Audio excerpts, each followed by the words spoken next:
From the work of Marriott Edgar, George and the Dragon.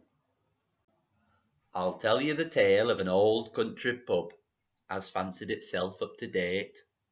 It had the word garage wrote onto stable door, and a petrol pump outside the gate.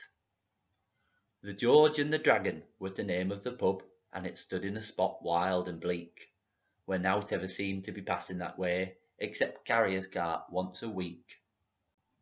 The carrier's cart were a sturdy old Ford, and its driver was known as Old Joe. He had passed pub each week, but he'd never been in. Its name even he didn't know. One cold winter night, about 1:45, he were driving home over the moor, and he'd just reached the pub when his engine stopped dead, a thing it had ne'er done before.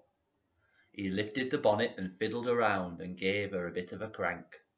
When he looked at his petrol, he found what were wrong. There wasn't a drop in the tank.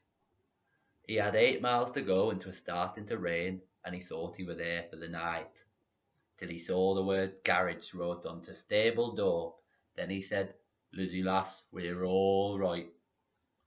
He went up to the pub and he hammered at door, till a voice up above said, "Hello!" It was the publican's wife. She said, "Now what's to do?" "I've run out of petrol," said Joe. She said, "Who are you?" He said, "Carrier Joe." "Oh, so that's who it is," she replied. "You've been passing this door now for close on 10 years, never once set foot inside. A nice time of night to come knocking folks up," she continued. "Away with your truck. You'd best get your petrol where you buy your beer. You only come here when you're stuck." Said Joe, "I'll go if you sell me some fuel. I can't start my engine without. I'm willing to pay," but she told him to go, where he'd get his fuel for nowt. "Come, come, lass," said Joe, conciliatory like, "let bygones be bygones, and when I come around next time I'll look in." She said, "Oh, well, your petrol can wait until then." With these few remarks the old girl took in her head and slammed winder into his face.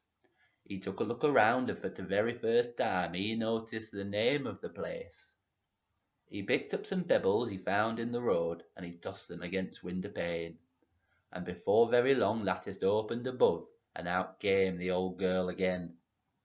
"What do you want?" she inquired, and "Not you," Joe replied, for this treatment had fair raised his gorge.